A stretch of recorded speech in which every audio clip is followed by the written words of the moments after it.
and welcome to Eyewitness Video Part 2. This video was made with professional audio and has 4 unedited interviews for better quality, and 3 of them are exclusive interviews. Detective Paul Bentley, who was to the right of Oswald at his arrest, had received a letter from a friend at the ONI, the Office of Naval Intelligence, saying that they had quite a file on Oswald and that he could see that file if he wanted to. Also, Mr. Bentley said at no time during the arrest of Oswald did Oswald say that his civil rights were being violated. The importance of this is that Special Agent Robert Barrett of the FBI told me that he was there to make sure the officer's report was correct because Oswald was screaming his civil rights were being violated. Now, who is lying? This information is also in my video on the trail of the mystery FBI man. And Barrett wrote me a note saying that it was him in the famous Murray and Allen photographs that were taken right after the assassination. The next 3 interviews are all exclusive interviews. We will see the complete interview with FBI agent Robert Gimberling, who confirmed that he had suspected that it was Robert Barrett in the famous Murray and Allen photos when years ago author Gary Shaw sent the photo of the man bending down to the grass to recover evidence to Agent Ivan Lee, and Lee sent it to Gimberling saying, quote, "You will probably be contacted," end quote. The Parkland hospital nurse, Elizabeth Wright, that former District Attorney Henry Wade spoke of in my May of 1992 interview, shows a .38 caliber bullet that was given to her on November 22nd by her husband, then head of security, Otis Wright. She is not sure where it came from. John Connolly wrote in his book about a head nurse who picked up a bullet that fell from his stretcher, and she semi-confirmed that. And last, a world-exclusive interview with Patsy Pachall, who took color movie film from an open window in the old courthouse on Main Street and was shocked to find out that Agent Barrett took her film from her lawyer, and the lawyer then claimed that Barrett did not give him back the original when he went to Life magazine. The lawyer will not answer my repeated phone calls nor my letters. And Patsy saw smoke from the knoll and filmed the investigation in question right after the assassination. I hope to show her complete film to the public and research community. It is important to show all information on the assassination of John F. Kennedy, and history demands that. Credits are as follows: Henry Wade, Wallace Milam, and Roger Miles for help on nurse Elizabeth Wright, Larry Sneed for help on Robert Gimberling, and Bobby Dobbs and Todd Vaughn for help on Paul Bentley. And the boys on the grassy knoll selling journals, Ron, Don, Dan, and Bill, encouraged me to interview someone new, and that was Patsy Pachall. Also, authors Anthony Freeland for an annotated film, TV, and videography, 1963 to 1993, Harrison Livingstone for Killing the Truth, John Hughes for Square Peg for a Round Hole, and Richard Trask for Pictures of the Pain, who mentioned my work in their books. I would like to credit the Last Hurrah Bookshop at 937 Memorial Avenue, Williamsport, Pennsylvania, 17701, that has many books, hard-to-find books on the assassination of John F. Kennedy, and also the Investigator Journal by Gary Rao at 1501 Park Avenue, Bay City, Michigan, 48708. And now, Eyewitness Video, Part 2. Thank you.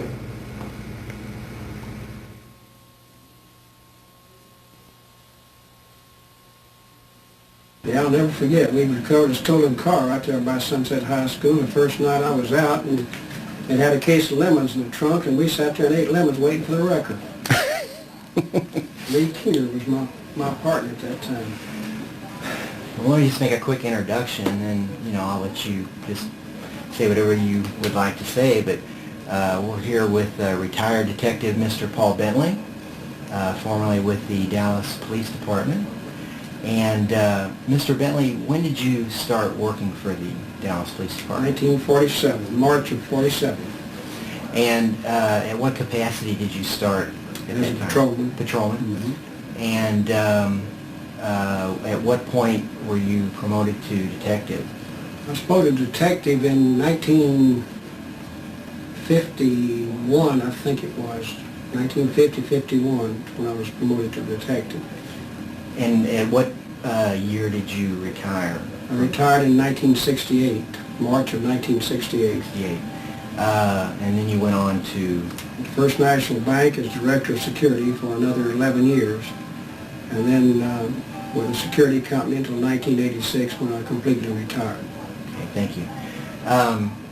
And of course, as history remembers, you were working on November 22nd, 1963 when the national tragedy of President Kennedy was assassinated. And, a lot of people at that time had looked unfavorably at Dallas as a city, but as we know, this was a national tragedy that could have happened in any city in this country. Mm-hmm. And at what point did you hear about the assassination? Okay, I was standing in front of the White Plaza Hotel, which is directly catty-corner across from the police department, the old city hall at Main and Harwood, when the president's procession went by. And I immediately went back to my office and was only there a short time because from Main and Harwood to where the assassination occurred is only a short piece. And I don't remember who it was that told us the president had been shot, but it was really hard to believe at that time, and because it had only been a few minutes since we'd seen him. And shortly after that, a matter of a short time, Captain Dowdy came in and told me that Officer Tippett had been shot in the Oak Cliff area and asked me if I'd like to go with him out to the scene of the shooting. So I did accompany him. I was in charge of the polygraph section at that particular time, the Identification Bureau, and had inside job. I worked on the inside all the time and had been for quite some time. But I went with Captain Dowdy out to the scene of the Tippett shooting, and along with Pete Barnes, who was the fingerprint and photography expert from the crime scene search section. And what point, not to interrupt you, but when you got there, at what point was things happening? Tippett, of course, had already been taken by ambulance to the hospital, and there were some detectives there interviewing some of the witnesses that had seen the actual shooting, and there was quite a crowd standing around, and we, of course, had the scene roped off, and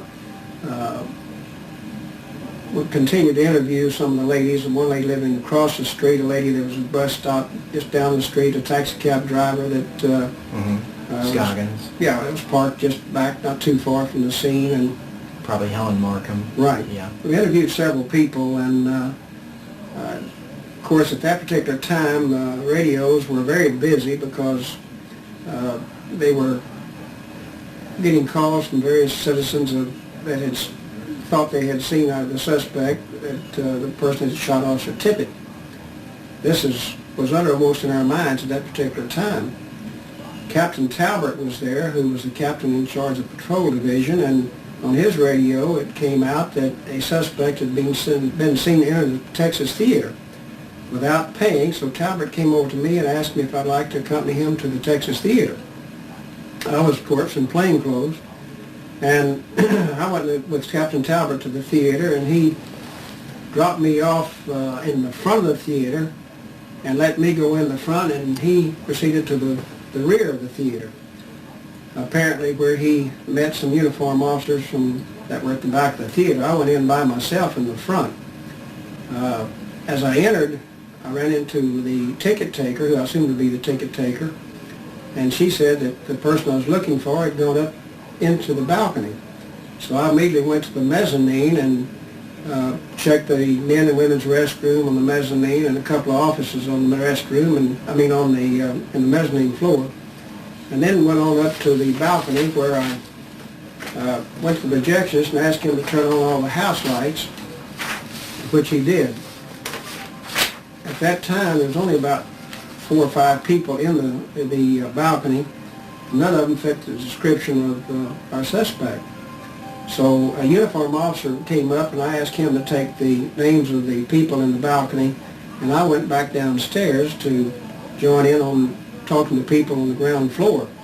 And as I went into the theater where you're going to be seated, MacDonald came up in the row in front of Oswald, and as Mac came up in front, Oswald stood up rather hurriedly, swung at MacDonald, I guess more of a glancing blow than anything else, and knocked Mac's cap off, knocked him back. At that time, pulled a revolver from his waist. Did he say anything, or? I didn't hear him say a thing. I was about 3 rows back from him, and I went over these seats to try to grab the revolver.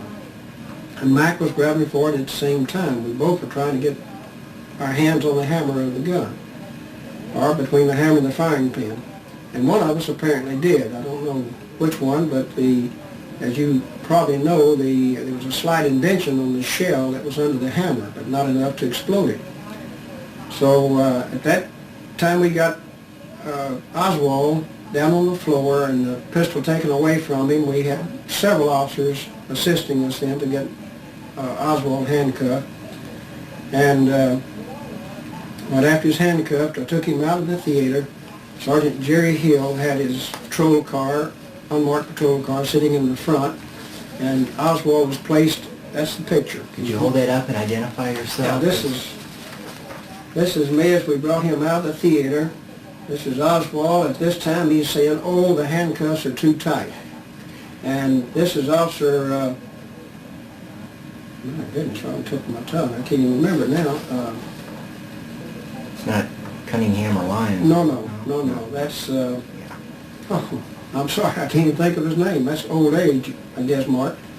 Anyway, and I don't know, this is a motorcycle officer over here. I'm not sure what his name was. But we immediately took him and put him in the patrol car, which was Jerry Hill's car, sitting in front of the Texas Theater. Jerry Hill was driving the car. Bob Carroll was in the front seat. K.K. Lyons and Oswald and I were in the back seat. As we proceeded to the City Hall, we notified the dispatcher that we had arrested a suspect in the shooting of Officer Tippett. And the dispatcher asked us for the name of our suspect. Well, I had taken identification out of his wallet. I had his wallet in my hand and taken the identification out, and I read all... Before he got in the car? Right, Okay. right. I still had it in my hand. And I put it in my pocket, and I had it in my pocket. So I took the information out of his wallet and read off the various names that he had: Alex Heidel, Lee Oswald, Lee Harvey Oswald, and so forth. Dispatcher hesitated a few minutes and then came back and said, "Bring your suspect immediately to Captain Fritz's office. He is a prime suspect in assassination of the President and ruining Governor John Connally." Well, that is the first that we had any knowledge at all that we'd arrested a man that was suspicious, or a suspect in the assassination of the President. I turned to him and asked him if he had shot the President, and he didn't say anything to me. And Lyons then asked him if he shot Officer Tippett, and he said, "I haven't shot anybody." And after that, he never did say anything at all to us, all the way to the City Hall. He never did say a word. Now, how many officers were there at the arrest?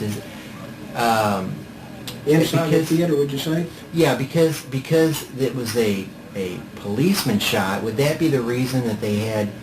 It seemed like they had quite a number of people there. Right. So it actually, they had a few minutes to get on the horn and get other officers to converge. There was motorcycle officers there. There was Sheriff's Department officers there. There were FBI agents there. There were all types of law enforcement officers there. Do you think there was more than one FBI agent? I really don't know, Mark, how many. Is the name, there was an FBI agent at the arrest of Oswald by the name of Robert M. Barrett. Did you know him at all, or? The name is familiar, but I did not know him. Okay. No. So And I mean, he could have never, been there. I don't remember seeing Robert there, but I knew that there had been a lot of even highway patrol officers were there. Secret Service, I understand there were some Secret Service officers there. Wow. And this is what I've heard. I did not know, see any of the officers that was with the other law enforcement agencies. When we brought Oswald out to the front of the theater where this picture is taken as we brought him out the door, there was a huge crowd of people, and I'd say probably a third of the people standing out there were officers, uniform officers and plainclothes officers. But the crowd was extended from the front of the theater all the way over to Hardy's shoe store, which was right there next to it, and over the other way. Where Johnny Calvin Brewer. Right. There was a big group of people there. Now this I don't know about because I wasn't there, but supposedly, he was the one who saw. Well, I know he was the one who saw Oswald and alerted. Hesitate there in front of the. And when he gave his testimony to the Warren Commission, he said that somebody yelled, "Kill the president, will you?" Now I don't know. I've never heard that before, and he could have. Yeah, he might have been mistaken, but that was just something that bothered me that he said. I don't know if he had embellished the story or had gotten excited during all. Well, I understand, and again, I'm telling you from what I've heard, not from actual knowledge, because I did not talk with him, but I heard that he saw Oswald and saw the man standing looking at shoes in the front window, just briefly. And as he started towards him, is when Oswald left. Right. Now this is the information I got. I don't know. Yeah, that's true. He ducked. I believe a squad car came by. Right. And he kind of ducked in. That's when he ducked into the right. And kind of the entranceway there. At that particular time, Mark, there was probably squad cars all over that part of Oak Cliff, because I had heard that we had a suspect seen at the public library, which was down Jefferson Street. And that's where that FBI agent went too. And we had suspects seen everywhere. I mean, information of suspects being seen. Oh, I've heard the police radio log. It was all up there, yeah. So there was a lot of patrol cars up and down Jefferson, and I'm sure when the patrol car passes, when he turned his back to the street and looked at the shoes in the shoe store there. But this was only a matter of a few seconds. Right. And then went right on into the Texas Theater, which was just right there within a few steps. He had money in his pocket, but he didn't pay. She said he didn't even slow up. You know how much money he had in his pocket by any chance? Doesn't really matter, but... Seemed to me like it was only $1.13, $1.33 or something. It was a very small amount. Right. Very, very small. I don't remember exactly how much it was. I've got all that information written down. Right. I don't remember what it was. He had enough to pay his way into the theater, because back in those days you could probably go to the theater for a quarter. But anyway, we brought him out then, and as we were taking him into the city hall, en route to City Hall, had cars drive up beside of us and made a lot of slurring remarks to Oswald, because apparently it had come out over the radio that the suspect had been arrested. And then they told us to bring him immediately to Captain Fritz. And when we got out in the basement of City Hall, and I showed you the picture there, where the basement, the jail, where you enter the jail office through that particular door, there was quite a few newspaper reporters and photographers as we took him out, and several of the newspaper reporters were trying to get him to answer questions on shooting the president and so forth. At the theater? No, in the basement of City Hall. Oh, right, in the basement, okay, sorry. And he did not say a word to any of them. And when we put him on the elevator, of course the elevator was closed off to everybody but the officers, and along with Oswald. Another one of the officers, and I don't remember who it was, I think it was homicide officer, but I'm not sure, again asked him about shooting the president, and he did not open his mouth. He didn't say a word. He did talk about police brutality. He did say something about police brutality. He'd been beat up. Well, the only mark on him was a mark right here, and then this one right over his eye, which was not even bleeding.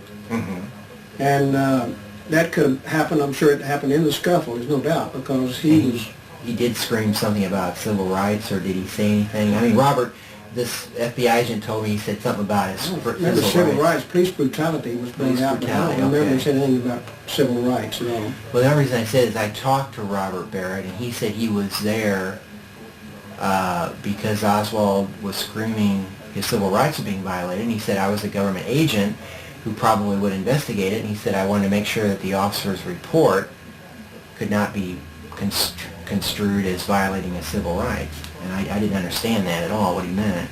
You mean he's supposed to have been screaming that as we brought him out of the theater? I guess so. I guess that's what he meant. He said Oswald, his exact words were, he said Oswald was, I said, why were you at the arrest of Oswald? Because he was at Dealey Plaza, up on the 6th floor. And of course the gun was being found in the shelves and all the chaos there. And I thought it was strange that an FBI agent would leave there and go to the arrest of a man suspected of killing a policeman. So I asked him why, and he said, well, Oswald was screaming his civil rights were being violated, and I wanted to make sure that the officers report. Well, Now, I just didn't understand that. he never said anything about his civil rights. And from the time I had him until the time I left Captain Fritz's office, I never heard a thing about civil rights. Police brutality, yes. Right. I heard that on the elevator. That's right. We got off the elevator, there were several newspaper reporters and photographers on that 3rd floor of the City Hall where you go to Captain Fritz's office. They were again asking questions, and he was not answering. He would not answer their questions. I took him in and turned him over to Lieutenant Baker, I believe is who it was. Captain Fritz was not there because Captain Fritz was still at School Book Depository en route to his office. Lieutenant Baker put him in Captain Fritz's office and sat in there with him. I sat down at a desk in Captain Fritz's area there to make a report, and that's when Inspector Putnam came over to me and said, Paul, what's wrong with the ankle? He immediately took me off of the report and put me in a patrol car and sent me to Baylor Hospital where my ankle was x-rayed and determined that I had pulled the ligaments in my ankle. And they put it in a cast, and of course the patrol car brought me home. And that's the whole part I played in it. You were done. My wife had no knowledge whatsoever that I was involved in it. She said she was... What did she think when you came walking in the door with a cast? You know what in the world had happened. You know, that's the first thing she asked. Of course, she had been watching it on TV. And she knew I was involved because the information as we came out of the theater was put on the air. And she said then that, of course, she did not know that I'd injured my ankle. And when I came in, she said, well, I was so happy to think that you were at your desk and you wouldn't be involved in this thing. And I should have known, though, with anything like this going on, you're going to be involved in it. But it was rather amazing because I was on crutches when I came in, and the last she had seen this when I brought him out of the theater, showing that particular picture. So it was rather amazing the way when I came in to be on crutches and a uniform officer helping me in the house, you know. And you had a piece of the skin under your ring, is that correct? Under this ring. Under that ring that you have on there. Right, and this is the ring I had on. And in fact, I was telling you about the gentleman from Mexico that were taking the pictures out in the yard. They had a close-up taken of this ring. They had to get, they took everything. And you did say that, that to your knowledge, they did find some fingerprints on the tippet car? Yes, Pete Barnes was the fingerprint expert, and there was a smeared palm print on the right, and it's either a partial palm or partial finger on the left that they were able to get. And that should have been in the Warren Commission report. I'm pretty sure it was. Did you have any other dealings with Oswald after that point? Or? I never did see Oswald anymore after that. I of course, was at home when Ruby shot him, watching TV at that particular time, and then I came into the City Hall the following Monday morning, coming back to work, and this is the picture I showed you a while ago of the newspaper showing me on crutches as I came into the 3rd floor. I was going to Captain Fritz's office when they took that picture. But I did not see Oswald anymore after that. And of course, once they took me to Baylor, I had no contact with anybody in the police department. I was off. This was a Friday, as you know, and I was off Saturday and Sunday. So I didn't come back in until Monday morning. And, you know, that's when it was all over with by then. So there was, after that, was there repercussions from all of this? I mean, were you able to go on with your normal duties, or? Yes. I mean, I noticed. Mark, we were criticized, as you know. The whole department was criticized, and we were rather upset because we felt like that we had done a good piece of police work in capturing the person that had shot the president and wanted Governor Conning and shot Tippit in a matter of an hour. I don't remember, an hour and 15, 20 minutes, whatever it was now. An hour and 10 minutes, I believe. I think he shot the president around 12:30. He was arrested at 1:40. Right. So we felt that we'd done a good job. Of course, the major blame I think that the police department received was the fact that the average citizen did not realize or did not think that maybe we had enough protection for the president. But as you know, and anybody else can tell you, that you can have all kinds of protection and they still get shot. Look at Reagan when Reagan was shot. Actually, the Dallas police did, in my opinion, did a better job than the Secret Service, because they were out drinking the night before. And that's right. They knew Oswald worked at the School Book Depository, and of course, anybody can form their own opinion that whether there should have been somebody there at that time or not.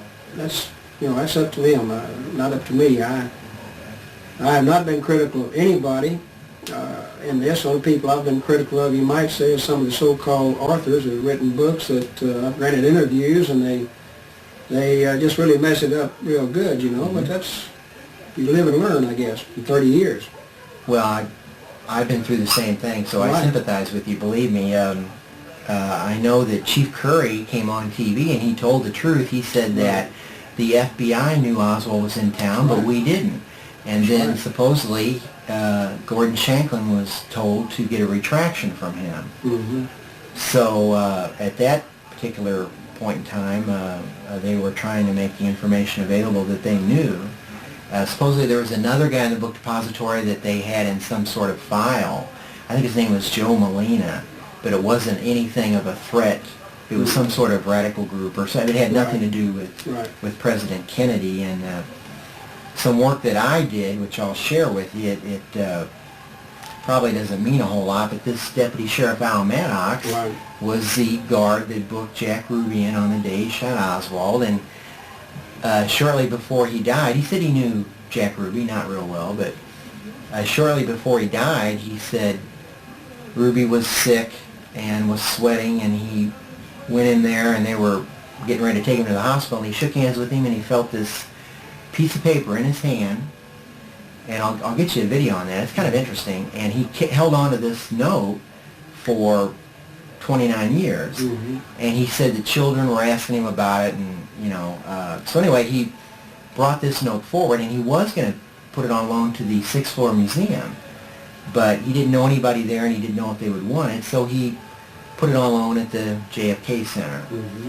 And this note that he had, of course it was just a small note, this was kind of a blown up copy, but they proved it to be Jack Ruby's handwriting. And of course he was, he tried to kill himself in jail, and he was, by most standards, was acting pretty crazy at that time. But in this letter he mentioned 2 liquor state control agents that he had known, and he said, well, this all adds up to what I'm going to tell you now, that I'm being framed for the assassination, and it looks like there's a comma there, and it says that my motive was to silence Oswald. And he said, I know you will think I'm crazy, but keep this note for a later date. And then in the video, Al Maddox says, yeah, it's been 29 years. Mm-hmm. And he says, and you will then know what I'm saying here. Keep your eyes open, and maybe you will notice some things.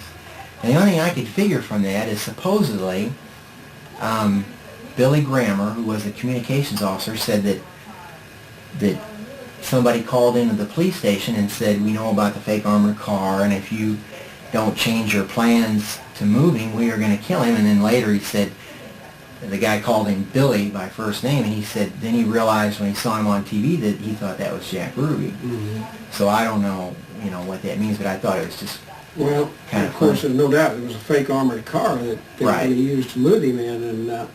And Ruby, in my opinion, would never have gotten into the basement of City Hall had Lieutenant Pierce not gone out the entrance of the City Hall to go around to lead the armored armored car out, you know. Mm-hmm. Because that's when the officer stepped out into the street, and I think this is exactly when Ruby came. Roy Vaughn? Roy Vaughn stepped out into the street, and Ruby came down to the basement of City Hall. Well, that's where you get the controversy, because supposedly Roy Vaughn passed the polygraph test, and he had, like, it was a combination of 3 officers and 4 witnesses, or 4 witnesses and 3 officers, and one of them was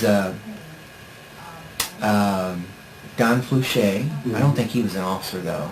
Yeah, Don's was an officer. Yeah, right, Don Fluchet, and I'm trying to think of the other people, but it was just a controversy, you know, Mm-hmm. as to, actually Roy Vaughn told me, he said they needed a scapegoat, and he goes, anyone could have been a scapegoat, but I happen to be number 1 on the list, and he said, I'll go to my grave saying Ruby never came down that ramp. But it was, you know... Vaughn, see, I polygraphed Vaughn.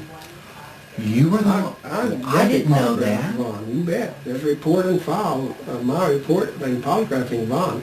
Vaughn never did see Ruby go down the basement of City Hall. No doubt in my mind. He never saw him because he was standing in the middle of Main Street holding up this traffic, looking this way. And when Pierce came out, and Pierce stopped for just a short, maybe less than a minute, and said something to Vaughn, and Vaughn was talking in the patrol car to Pierce. When Pierce went on, and Ruby was standing there, and went right on down the in the basement of City Hall, and this, you know, he was down there when they brought Oswald out.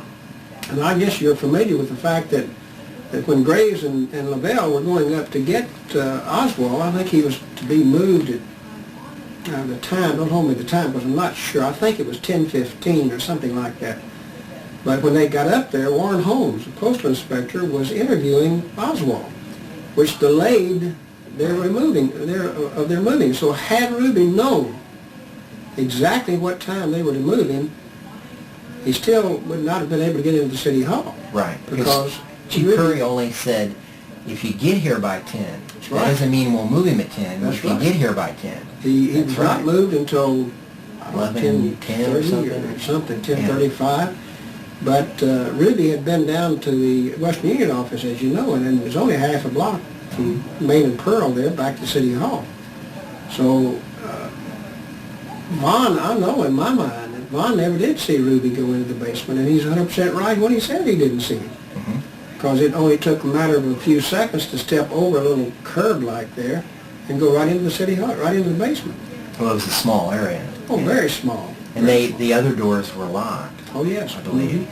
We had Vaughn at this, was at the entrance, at the exit, I don't know what officer, but there was an officer at the exit also on Commerce Street. Right. Keeping people from coming down, because we had a crowd of people out there, they say. I think... There was people at both entrance and exits. That's the only, everything else was locked up at the City Hall. Right. They couldn't get in the other doors. I think Mr. Lavelle said they might have had more than one, and they should have had more than one over by where Roy was. But probably right. I don't know how many they had at the exit. They could have been more than one. I know they had at least one, but Roy was by himself there. Right. And had there been another one there, or had Roy not, if he had not moved out on the street to hold up that traffic, let Pierce come. See, when Pierce came out, he had to make that left turn across the lane of traffic. Right. If you're familiar, which I'm sure you are, of coming out the entrance, you can't see. You got to go out into the street before you can actually see Right. pretty well. So Vaughn was out there holding up that traffic, and he had to let him make a left turn going towards Harwood Street. Then he made another left on Harwood to go to Commerce. He got to Commerce, he made another left to pick up the armored motor car there. Well, by that time, Ruby had already shot Oswald. By the time he got there, it was only a matter of just, Oswald just came right on down, and Ruby came right on down into the basement. He was only standing there maybe a minute or two at the most. That's right, yeah. at the most. Had they brought him down when they first went up, Ruby would not have been down there. Yeah, as a matter of fact, Jim Lavelle told me, he said he went to have coffee earlier with Chief Curry, I think, and he said, look, he said, as far as I'm concerned, we don't owe the news media anything. And he said, why don't we just, take him out here and get him out of here, and he's gone. Jess wanted to move him at 2 o'clock in the morning. That was his really desire. He wanted to move him without any fanfare, and he was overruled, I understand, by the city manager, who was Elgin Crow at that time. And again, they wanted to move him to prove more than, from what I understand, the fact that he had not been mistreated, that there was no police brutality. And so Jess agreed to do that. But the time was set with LC and them, I think, I want to say 10:15, Mark, but again, I'm not positive. LC could tell you the time that they went up to get him, and they were delayed because of Warren Holmes being up there. So Vaughn definitely, in my opinion, as I said many times before, and in my report to Jess Curry, that Vaughn did not see Ruby enter the basement City Hall. No way. So therefore he did pass his polygraph. Sure, he did. See, the polygraph was twofold purpose, I guess you'd say, or maybe more than that. But anyway, to make sure that he did or did not see Ruby, that he was in collusion with Ruby, or that he was not in collusion with Ruby. And I forgot what all other questions they were asked. All of it had to do with him moving out and why he was not on his post and so forth. But he passed the polygraph because he did not see Ruby. No doubt Roy Vaughn was a fine officer. Had he seen anybody go down that ramp while he was out there in the street or had his back turned or anything, they'd have never gotten by him because he would not have let him in there. Right. He told me he had turned away some other people, complimentary press passes or something. I'm sure he had. And he was very busy there by himself. There should have been other officers there. The crowd began to gather because I think it had been announced that the time they were going to move him was around 10:15 or something like that. And as I say, the people at the exit on Commerce Street, a crowd of people there, a crowd of people over here. And I'm sure there was people trying to get in the other doors of the City Hall. I'm sure the officers were at the other doors.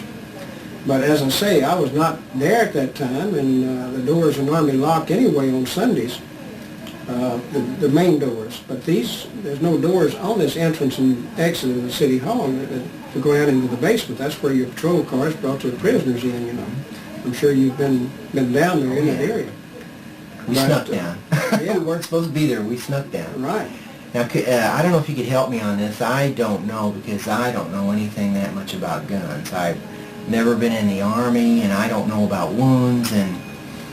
But people that look at this case as a whole, and they take the total physical evidence, or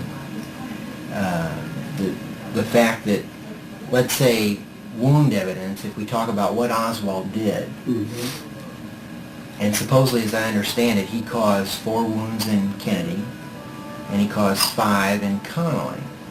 And then the windshield was damaged, and the chrome below the rearview mirror was damaged, and they determined that 2 shots did all that. And again, I don't know, because I've only fired a weapon 2 or 3 times in my life. But what I wanted to ask you, and a lot of times I interview other police officers and I forget to ask them, but in your opinion, is it feasible, is it possible for one man to cause all that damage with 2 shots? I mean, I think so, Mark, and again, I'm not an expert either in regards to firearms, but in people that I've talked to and various articles that I've read, to me, makes sense from what they say. And I really don't know. I have hunted all my life, and bullets will do strange things when they hit a person or an object or an animal. And it's my understanding that one bullet was deflected by a tree limb. I've heard that. I think Mr. Posner. Yeah, that was in his book, I think. And that the other 2 did strike them. And of course, they had that civilian down by the Main Street curb that James Tagg was wounded. That kind of threw everything into disarray. That was concrete, I think, that hit him in the face. Exactly. He was down by the underpass. Yes, sir. And a little bit closer to the Main Street curb than right. Well, you had Main, Elm, and Commerce there. But I really, to answer your question on the damage that was done, just from what I've heard, I think it could be done. I don't know. Yeah, there's no doubt that the rifle can be operated in that time frame. Oh yes, that was proven. There's no doubt. And he did And use... he was quite a marksman anyway in the Marine Corps. And well, supposedly he scored 2 points over the minimum, and I don't know what he did later, but I don't know exactly his records, but I don't think he was classified as an expert, but he was classified as a marksman. But that's right. Yeah. And if you again in Gerald's book, he pretty well explains the distance of the shots that were fired, and that isn't a long way. No, it's not. A lot of people have asked me, well, Paul, why did he shoot at the president as he came down Record Street before he made that turn? Because they could look up and see him. That's right. Yeah. That's the only It's harder to look at someone when you're trying to turn around. That's right. That's In what fact, nobody looked up except people heard the shots looked up, and I think it's very hard to turn around and try to see what's going on, but it's so easy just to look up. Sure. That's exactly. And I think the two porters heard the shells hit the floor down on the 5th floor there. I forgot their name, but well, one was Harold Norman. Now, I'm not sure if the other one, James Jarman, did, but Harold Norman says he heard shells hitting. Now, I don't know if you can do that with all the noise. There's a lot of noise. The only thing that bothered me is I don't understand, unless they didn't want to get involved, why they didn't yell out the window, or they did come out of the building for a few minutes, and why... And they didn't say anything. They didn't say anything. Now, that bothers me, because if that had been me... Now, again, in 1963, the minority thing was a little different, and it's possible that they didn't want to jeopardize their jobs or get involved, but of course if that would have been me, I certainly would have been yelling out that window, hey, he's right up here, you know.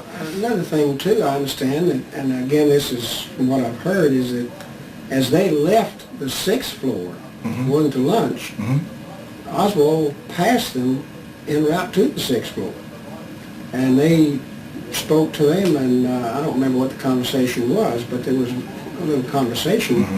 And they knew he was on the 6th floor. So why they didn't say something immediately, I don't know. But unlike you, the only thing that you can think about, like I say, in 63, things are a lot different. Right. A lot different, and I really think the FBI should have been watching him that day. That's my own personal opinion. But yeah, you would have thought that somebody would be watching him. Yeah, right. With as much information as they had on file. And again, in this letter that I have from the commander, he knew that O&I had quite a file on Oswald. Right. And that was available right here in the Dallas office to the Secret Service or the FBI. Right. And why they didn't obtain that, That's I don't right. know. Because the local people didn't really have anything on him. He hadn't done anything. No. So that's not your fault.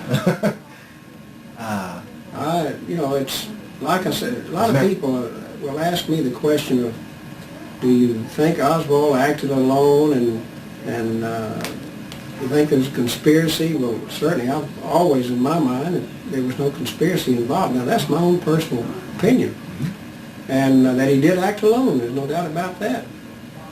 But, I had, especially the younger generation that comes over, my grandson will bring over here, and the younger people all want to build a conspiracy out of it, and I still contend, Mark, and I'll probably die contending the same thing, that he acted alone, and if there was anybody else involved, it would come out a long time ago. Money speaks very loud, and if anybody had any information, Oswald was in collusion with anybody whatsoever, word would have gotten out by now. In 30 years' time, my golly, it would have been worth millions of dollars to somebody. Had they had to pay. Look, some of these people have come up with some information. This fellow named White that claimed he worked in the ID Bureau, the police department. Roscoe White? Roscoe Yeah, White, they did that, yeah. People have come up with some of these things. For what purpose? Well, they don't have any documentation for that. Well, they're looking for a way to make money. And I still say if there was conspiracy was involved with anybody, that information would have been out a long time ago.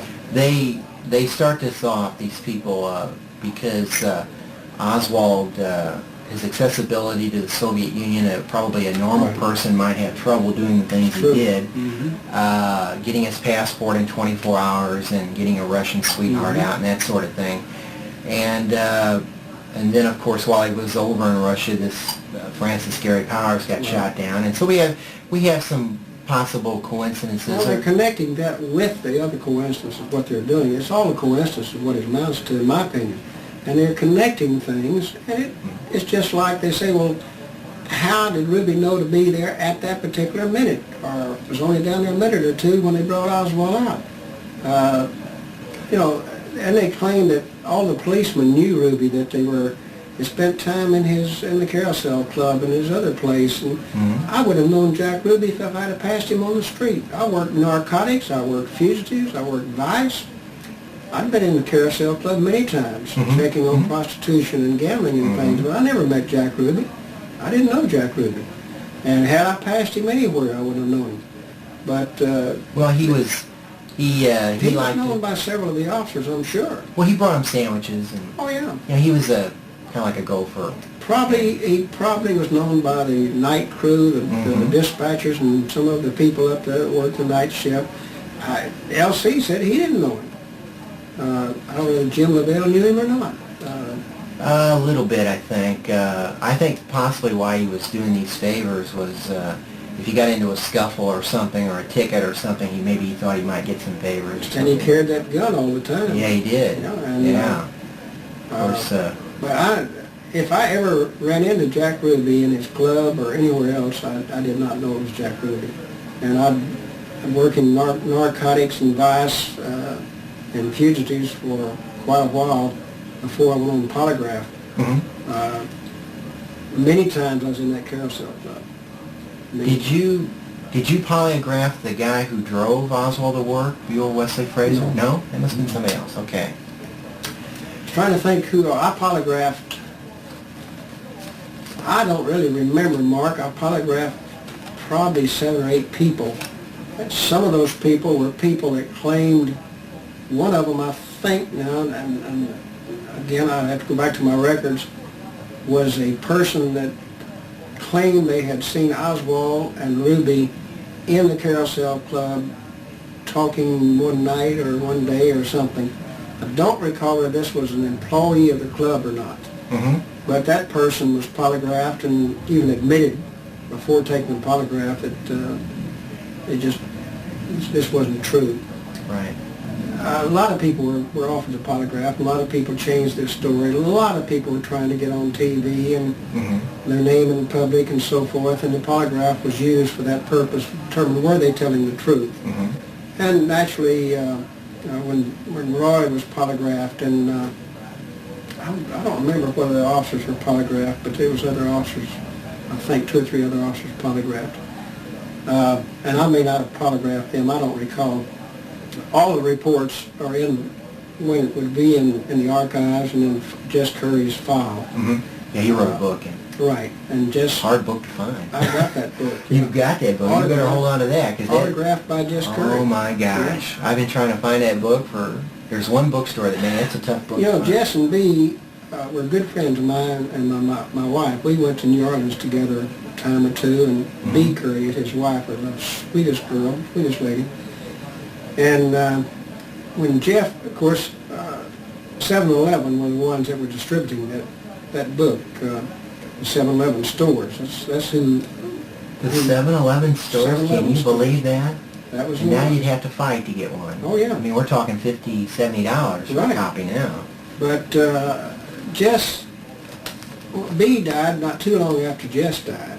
And he had a daughter, I can't remember her name, but I know he had, at the time Jeff gave me this book and signed it for me, he had boxes of those books beside his desk.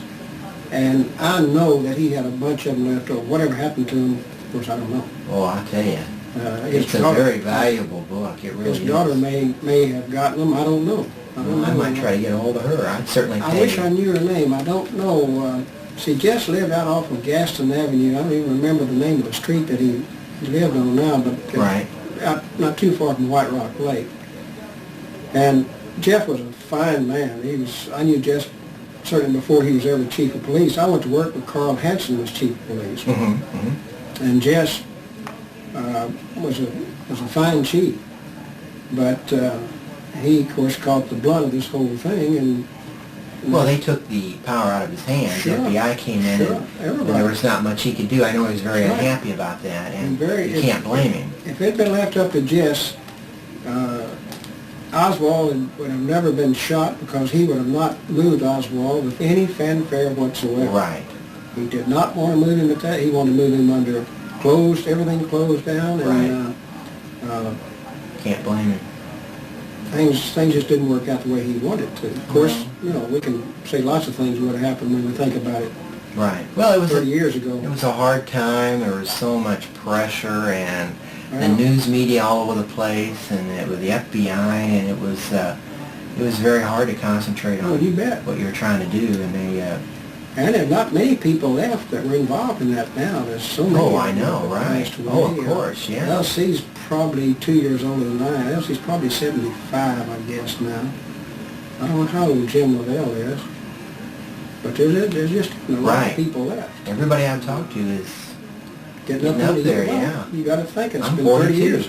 Yeah, he was 12 years old. Yeah, 12 years old. So. I was 42 years old. Uh-huh. So, yeah. Can't blame you for wanting to forget about it. That's right. Can't blame you one bit. That's right. Mr. Bentley, let me just show you one more thing, and then I'll promise I really appreciate your time. Sure, Mark, you bet. And this, I always forget to do this, but I always show these photographs just to see if anyone can recognize anybody in these photographs. But they had these photos of right after the assassination. It looked like the man in the dark suit was Deputy Sheriff Buddy Walters. Yeah. And the other one was Patrolman Joe Foster. Right next to Buddy. Now this, I don't know who this is right here. Well, Chief Curry wrote in his book, he wrote that the man was an FBI agent. Oops, I'm sorry. He wrote that the man was an FBI agent in his book. Here, I know. And this is an FBI agent? Well, that's what Chief Curry said. And Vince Drain told me that, and so did Deputy Sheriff Al Maddox. And so what happened, well, this is just a picture. Al Maddox autographed that for me. But, I just thought it was interesting what they were doing over there, because Joe Foster told him that a bullet hit over there on that manhole cover. Well, and that, where it hit the curb there? Well, no, now supposedly that's different. They dug that up and sent that, the Main Street curb where Tay got hit, to Lynn Shaneyfield, the FBI. Right. And this was on the manhole cover, which was on Elm Street, only it was on the south side. It was on the other side of Elm Street from the book depository. Right across, just across from where in other words, the procession was coming this way. Right. It was on this curb over here. Yes, sir. And he said he saw where the manhole cover was hit. He said, his exact words were, I saw where they caught the manhole cover and it went into the turf. Well, they didn't, I haven't seen a report on that. Was the manhole cover dented in any way at all, did they say? Well, at that time, I don't know now. It is today, but who knows if that's been changed or redone or whatever. But he did tell the Warren Commission that he saw where they caught the manhole cover and it went into the turf. Well, who said this? Joe Foster. Joe Foster. Yeah, he testified to that in the Warren Commission. It was in the paper, and he was pointing to that, but we just, we don't really know what happened, and what I had done was try to find out who that man was, and supposedly Robert Barrett said it was him.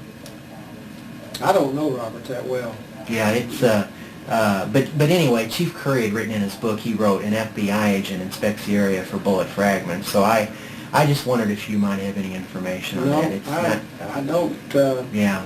The only thing, and this is just, if it actually hit, it could have been the bullet that hit the manhole cover and ricocheted across over and hit the curb. Well, that's on what Main Street. Foster said. He said he thought his shot on the manhole cover wounded Tag, not the other one. Right. So that's possible. I don't know. Yeah. Of course, as I say, I was not down there, and a lot of these things I've heard information and talked to different people about. But I'm not. The side view there is a familiar view, and yet I don't know who it is. Obviously, wouldn't you agree that obviously he's With probably the Bureau because he's in plain clothes. Right. And they certainly or wouldn't let a civilian. Maybe it could be in the Sheriff's Department. Yeah. Could have been with Buddy here, I don't know. Yeah. Well, Foster said, he goes, I didn't question him because he come up with Buddy Walters and I Yeah. knew Buddy. Buddy looked so much like Bill Decker. That's what Al Maddox said. He Yeah. said in every way. He dressed like him, talked like him, and smoked like him. Bill Decker smoked Camels, no filter, straight Camels. And Bill was a fine, fine man. Wonderful man. Yeah, yeah, that's exactly what Al Maddox said. Yeah. Okay, you want me to autograph this one, I think. Oh, if you would, I sure would appreciate it. I'll let you keep that one. That's a little bit better. It's a color one, and then Let's see, today is the 23rd, isn't it? yes, sir.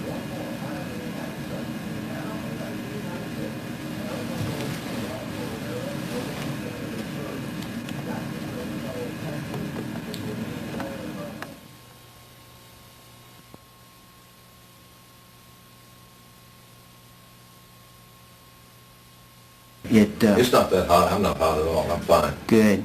Yeah, it's about 133. That's about right.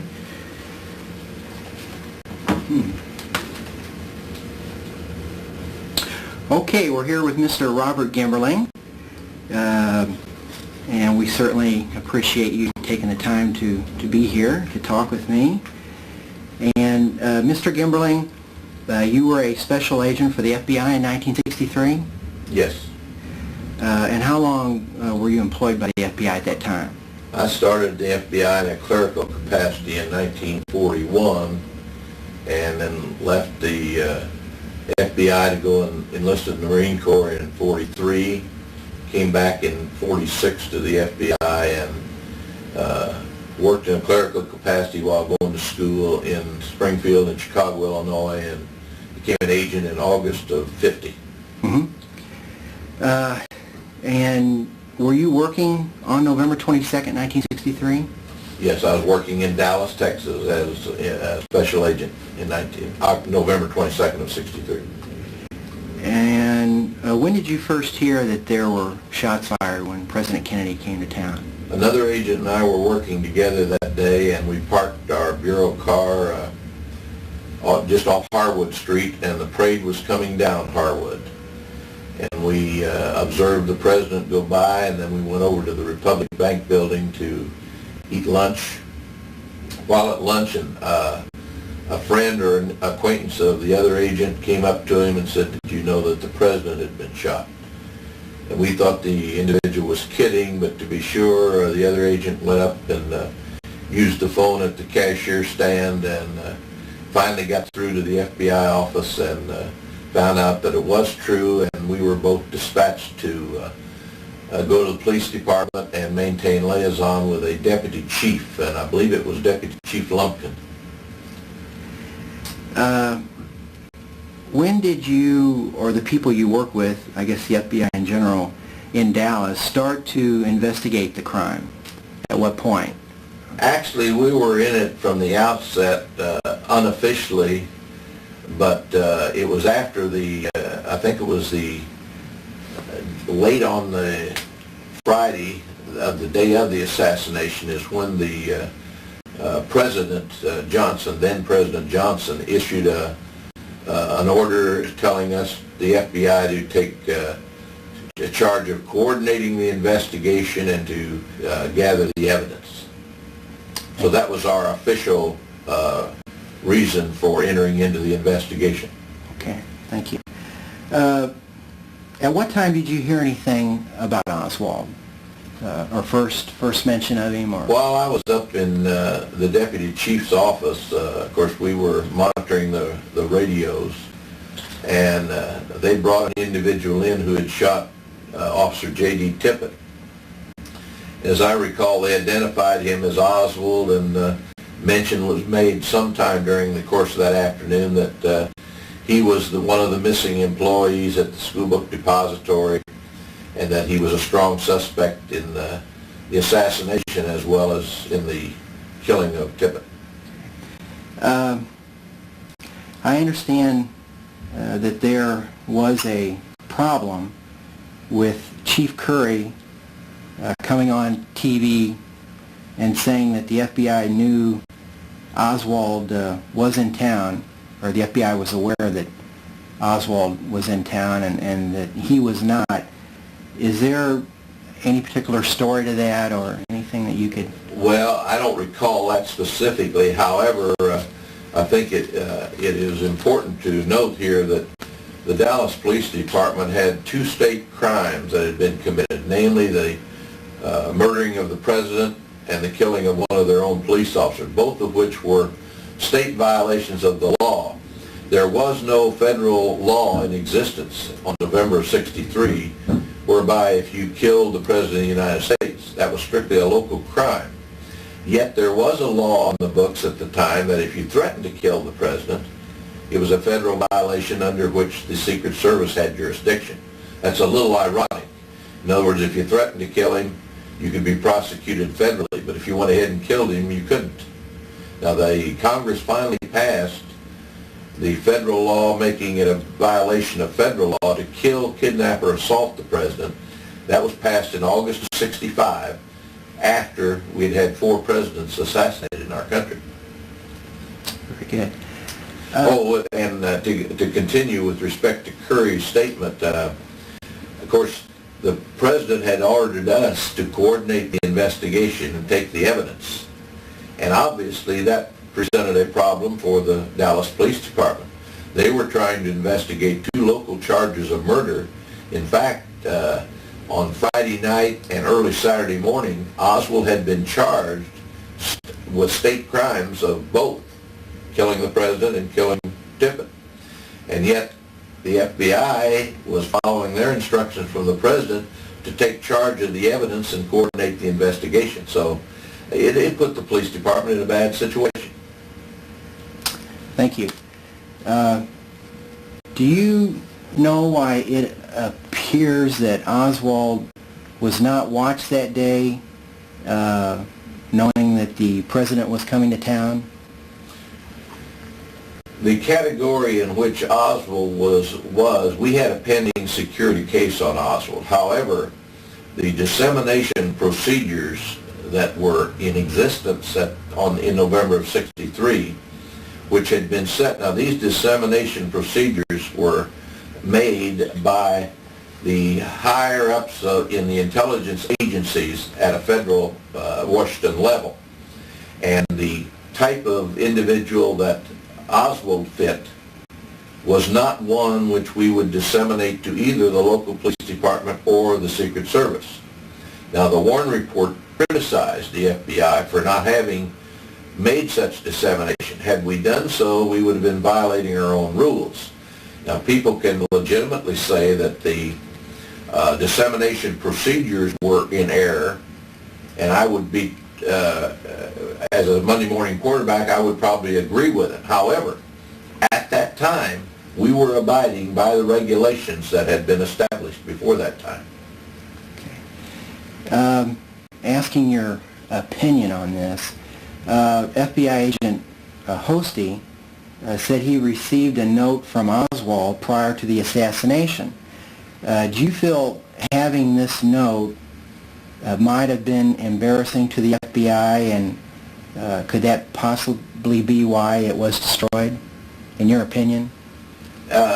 Let me put it in perspective, and I base this, I was not aware of the note. Had it been made available to me, it would have been included in a report to indicate what Oswald's manner of thinking was at the time he left the note. But I have reviewed the House Judiciary Committee's testimony having to do with this note. And it was I believe the note was revealed in '75. And then subsequent to that, the House Judiciary Committee interviewed all of the people that were prominent in connection with the note. And there were 2 versions of the note, neither of which had any mention made of the assassination or would lead one to believe he was going to commit the assassination. So it would have had no bearing whatsoever on it. It might have been that he was telling Agent Hosty that he did not appreciate him coming by and talking to his wife. One version of the note by the girl who received the note was that Oswald had said in the note that if you don't leave my wife alone, I'm going to blow up the police department or the FBI or both. I don't really recall, but it's in that testimony. And the other version, Hosty's version, was that if you don't leave my wife alone, I'm going to go to the higher authorities or something to that effect. Okay. Now, I will say this, in all sincerity, that I do feel that the destruction of that note and the subsequent revelation that it existed in '75 did more to damage the credibility of everything the FBI did than any other one factor. Unfortunate that's the case, although it had nothing really to do with the whole picture. Thank you. Mr. Gimmerling, was there any allegations or investigations that you conducted personally during this time frame? People that you might have interviewed, or just briefly? Yes, of course, I did nothing but interviews until it was Sunday morning after Oswald had been killed by Ruby that I was assigned to actually take charge of the Oswald and assassination investigation and write all the reports. Prior to that time, I had interviewed some people. I think I interviewed Mary Moorman, who gave me a Polaroid picture that had been taken. And then subsequent to the assassination, and as the work on the assassination case dwindled, in March of '64 I was promoted to a full-time supervisory job. And as the work on the assassination decreased, my duties were increased with respect to other types of cases. And I did continue at that time to handle any inquiries with respect to the assassination. As you recall, when you spoke with Mary Moorman, did she speak about her or her friend that might have been grabbed after the assassination and that the Secret Service might have spoken with them? Did she tell you anything like that or speak of anything? I don't recall the details of that interview, but I do know that the sheriff's office took statements from many, many witnesses down there and may have very well taken a statement from her. And what I got from her when I obtained the picture, another agent, Curtis Perriman, I believe, was with me. I don't recall the specifics, whether she mentioned that or not. Okay, thank you. That would be on record, though, in my record of that interview with her. Mr. Gimberling, there was something that I was asked to do as a favor to a former deputy sheriff, and his partner for a period of time after the assassination was a man by the name of E.R. Buddy Walthers, and they had some photographs of a patrolman, Joe Foster, over on the south side of Elm Street that went over there to investigate that area to see if he could see anything. And eventually Al Maddox's partner, Buddy Walthers, had come over there, and another man had joined them to take part in the investigation. And a lot of people have wondered who the person was, not necessarily what they were doing, because it has been written that they were investigating the area and performing their duties. But I wanted to show you this picture, and through tracing it, I had found out who the person was. And see if you could look at that, please. And the man that I contacted was a man that also worked for the FBI in 1963, and had since, at a period of time after that, had moved or transferred. And the man that I contacted said that it was him, that was a picture of him, and that person's name was Robert Barrett. And I'd just like to show you this as a confirmation that he sent me. And I was wondering if you had any information or an opinion as to whether that might possibly resemble Mr. Barrett, and if you knew him personally. This is not the first time I've seen this picture. Bob Barrett and Ivan Lee were two agents that worked closely together and were responsible for a section of the first report I wrote in November 30th of '63, which was about a multiple page section containing photographs of all of the various locations of Oswald's escape route from the Texas School Book building. And they both worked on that, and I know Bob Barrett very well. Now, this picture was shown to me, or was sent to me in a magazine, and I was not positive. It was a smaller, but it did look like Bob Barrett. And I was never interviewed by anybody then as to whether it was Bob Barrett or not, although Ike Lee sent it to me. And Ike said, "You'll probably be contacted." I never was.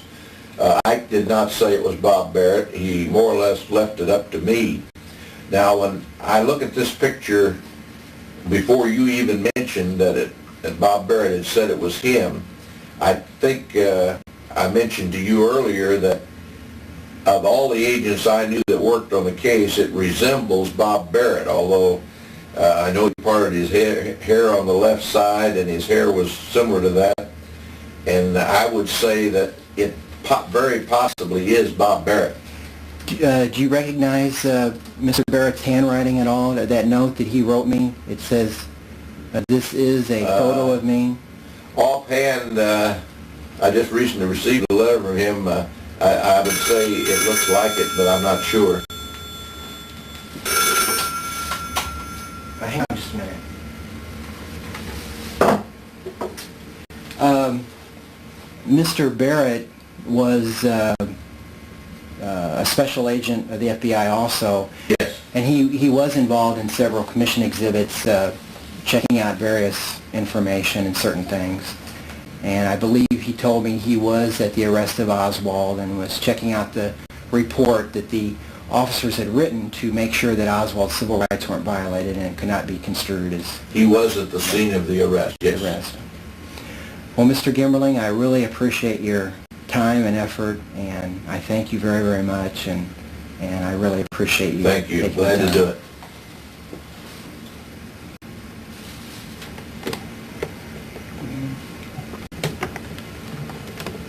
Well,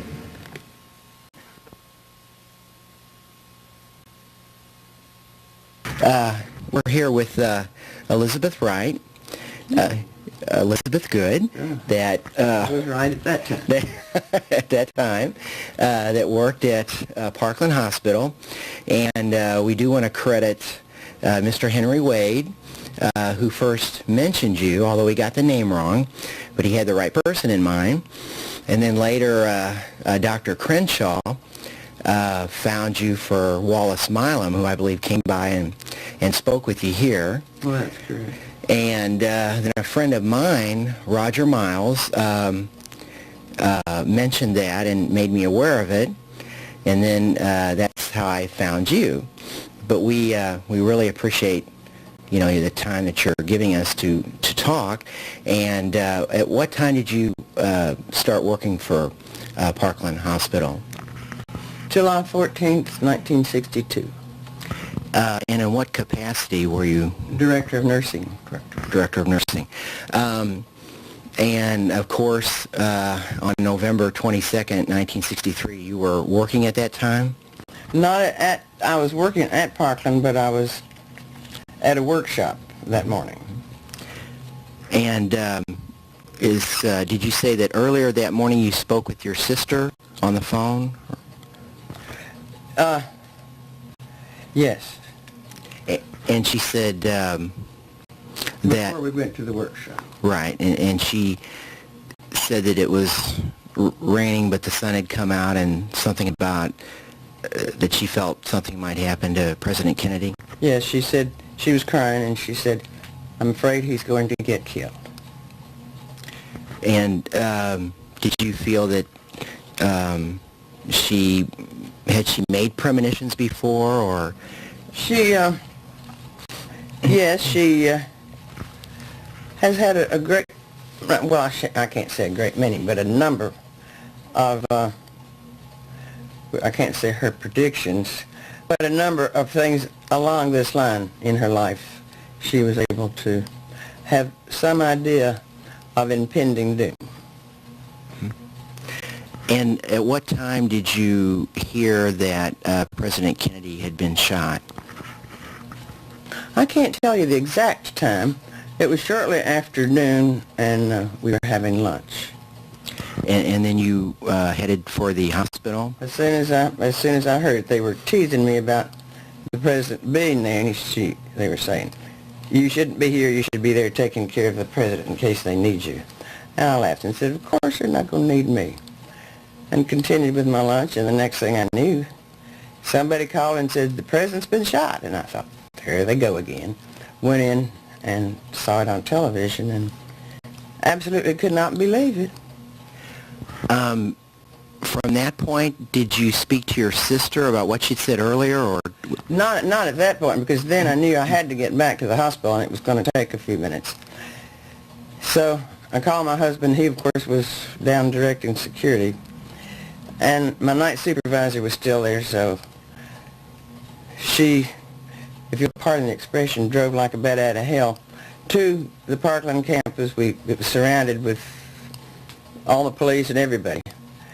And it was obvious that I could not get in by vehicle, so I got out of the car and, as I told you earlier, spoke to the policeman of the highest rank I could find, who was a captain. "Please help me get in," because I had work to do, and explained why. He said, "No, ma'am, I can't get you in. Nobody can take you in." And I said, "But I've got to go." And he said, "Well, if you go at your own risk, and don't be surprised if you get shot in the back." Well, needless to say, nobody bothered me. I got in and was able to do my thing from there on.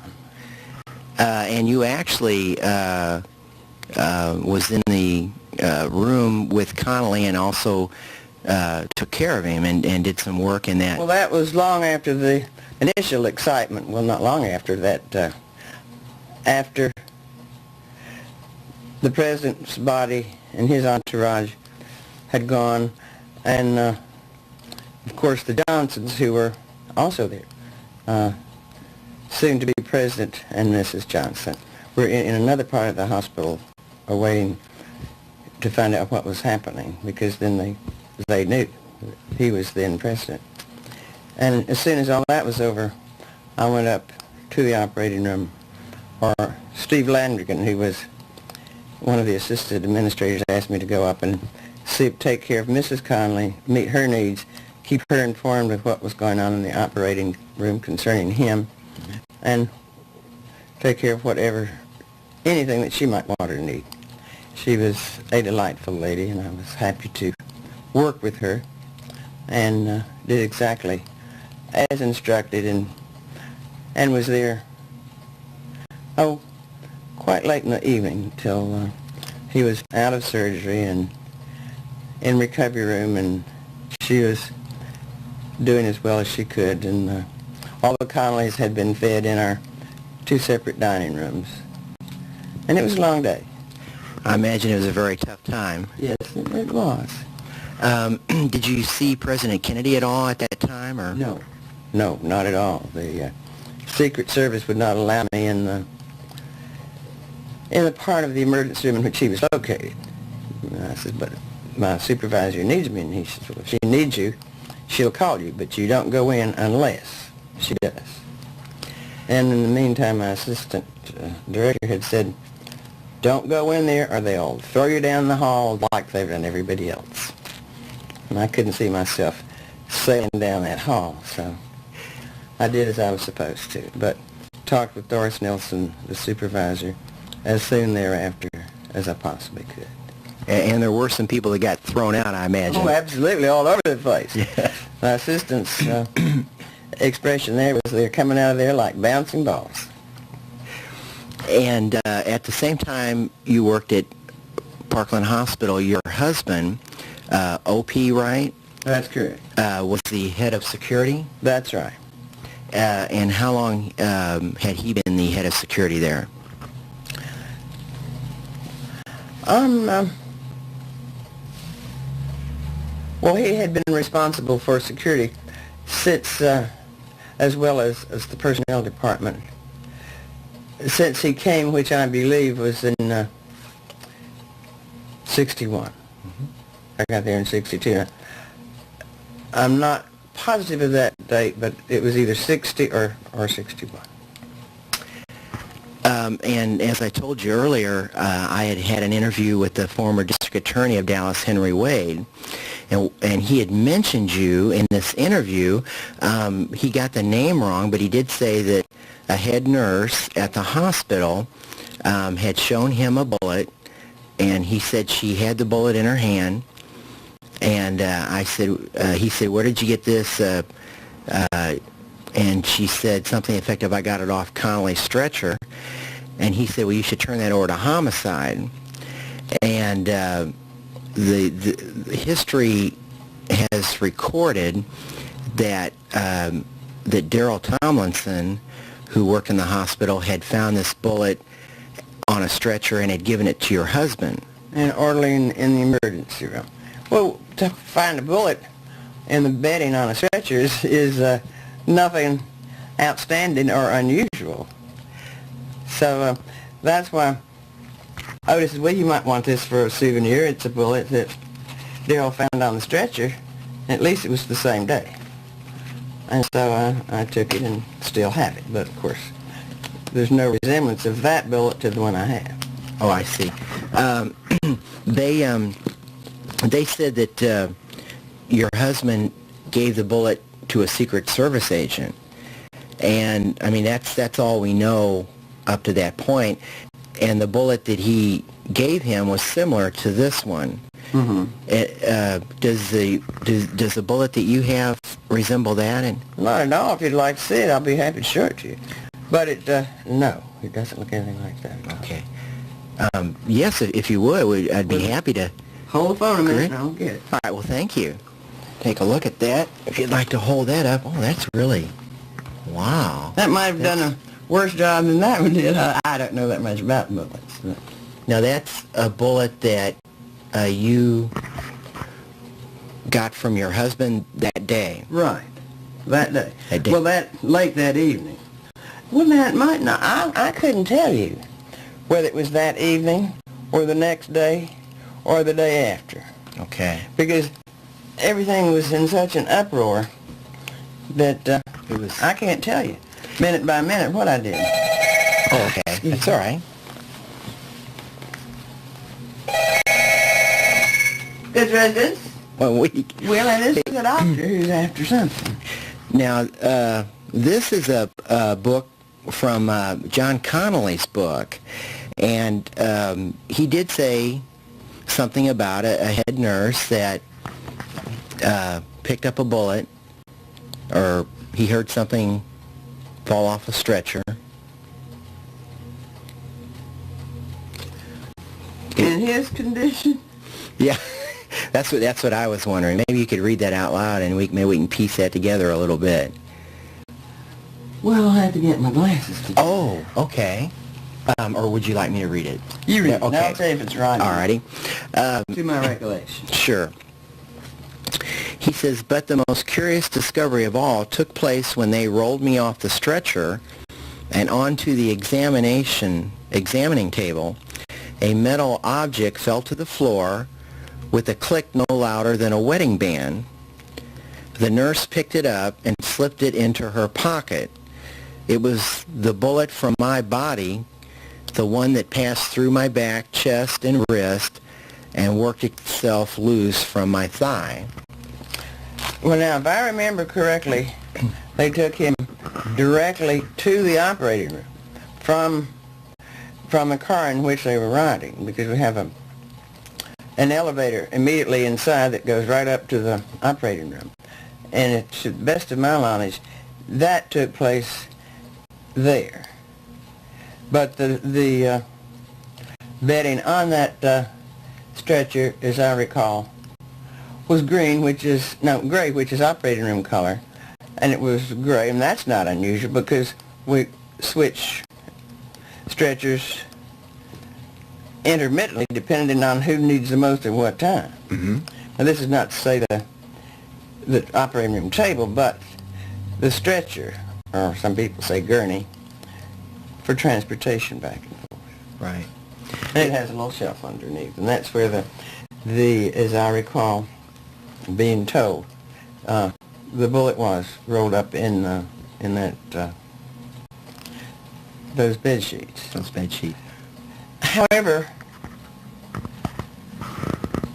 Audrey Bell, who was the operating room supervisor at that time, was a very astute operating room supervisor, and had someone heard it, or had he heard it and said anything to her or to any of the nurses, I'm sure that they would have been astute enough to keep that as evidence. Right. So I can't say Connolly didn't hear it and this did not happen, but I see flaws in the testimony.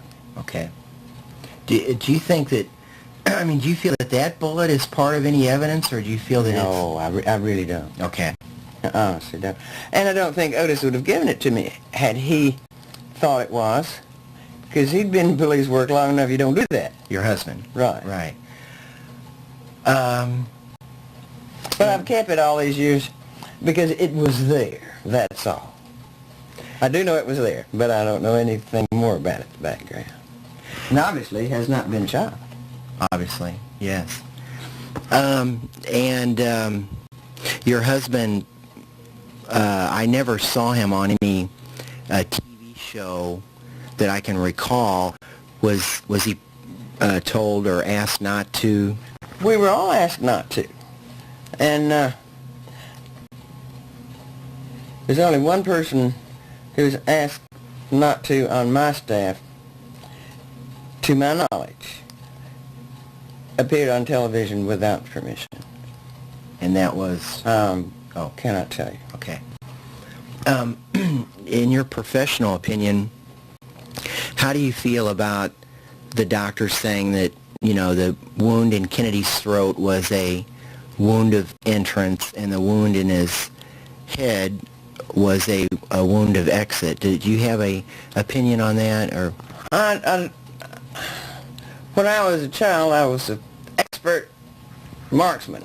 But comes World War II and my presence there for 3 years, after that I gave up having anything to do with anything that shoots or any kind of bullets. So ballistics is something I know nothing about. I know that there were a number of hypotheses. One that it went in this time, here, and came out here, blowing off.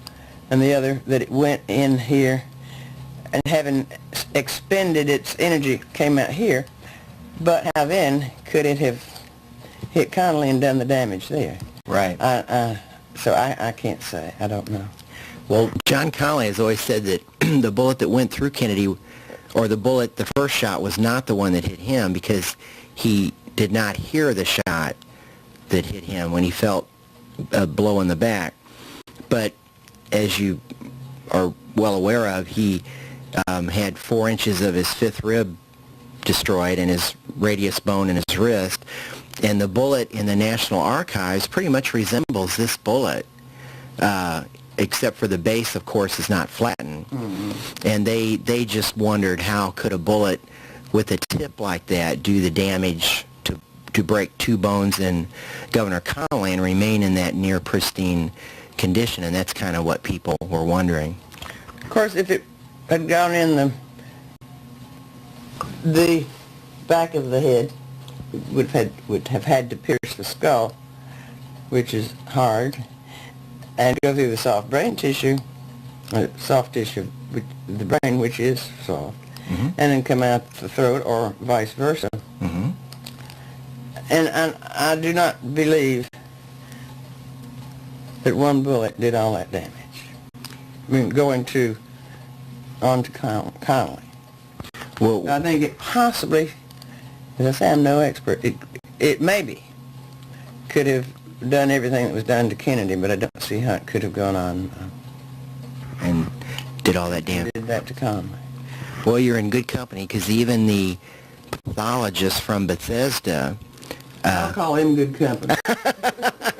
Well, that's true. You're right. That's not for me to say. If Earl Rose would have done that autopsy, it would have been as clean as a hound's tooth, as they say. Right. But he did testify that he couldn't see how a bullet that looked like this could have broke 2 bones in the governor and left fragments, I believe, in his thigh and in his wrist. And I'm not sure if it was in his chest, too. But that was just a thing that I didn't know. And you weren't allowed to go on TV either, were you? If someone would have asked you to. Mm-mm. Oh. That was just, it was, I didn't consider it ethical for me to do because I had no real knowledge that was pertinent to the crime, which I think it was. Had I, of course, I would have divulged it immediately in order to save dilemmas and whatever else is. But what I saw was strictly as a bystander. I was not actually involved. And you were familiar with the procedure for tracheostomy? Oh, yes. Incisions? Right. To facilitate breathing in the tracheal tube? Right. And you say that that type of incision was no more than... Well, you can do it with a pocket knife. And, of course, it's not a good idea, but in an emergency situation. So that gives you an idea of how large the incision would be, not very large. Have you seen the autopsy photo of Kennedy, the throat wound? Have you seen that? Yes. Could I show it to you? Or? No, I'm Okay. familiar with Are you it. familiar with it? Right. In fact, I've got many books on him here, and I'm familiar with that. And I've seen The pictures seem to show a pretty large gaping, a bigger wound than would be characteristic with a tracheostomy incision. Do you have an opinion on that, or? Well, not one that's well grounded, except just my own knowledge as a nurse. That's the doctor's prerogative to say. I better not practice medicine because I'm not supposed to do that. Well, but Malcolm Perry was considered an artist with the blade. He was. Oh, he pretty was good. He was very good, but he wouldn't have made a hole like that. Right. Because it really. I didn't see it personally. I saw pictures of it, but it really, doesn't stand to reason, I don't think. It's really just an incision to put a tube in. That's all a tracheostomy is. Yeah. And it could have been used for other purposes, but as I said, that's really not my baby. Well, we really appreciate your time because I know what a tough time that was and how traumatic it was, and if you'd like to just say anything as to your personal feelings as to how you felt or the city of Dallas might have felt, and for that type of a tragedy to happen, and how it affected you personally. Well, of course, I felt heartbroken for the nation, for the young, vibrant president who had so much to do, and for his wife, who was so heartbroken and just so absolutely distressed. It's true that the political situation in the state was in turmoil at that time, and that was common knowledge in the paper. And many different factions of Democrats and Republicans, and just all kinds of weird things going on. So I can see why people would think, well, just wherever their mind might have wanted to take them.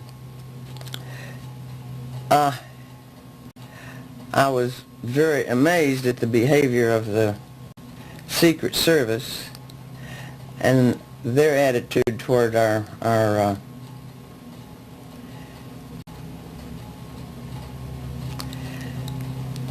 what about Earl Ray, who wanted to do the autopsy here. Earl Rose, yeah. Earl Rose, who wanted to do the autopsy here and was not allowed to because federal law supersedes. And there was never any questions about the Oswald or Tippit autopsy. They were done right down the line. Well, that doctor knew precisely what he was doing, in my opinion. Because medical school only hires the very best, and I think we all know that. That's right. We finally got the emergency room, or Jack Price, our administrator, got the emergency room divided so that we could still treat those persons who had to have medical attention, and left the portion that the president and his entourage needed there.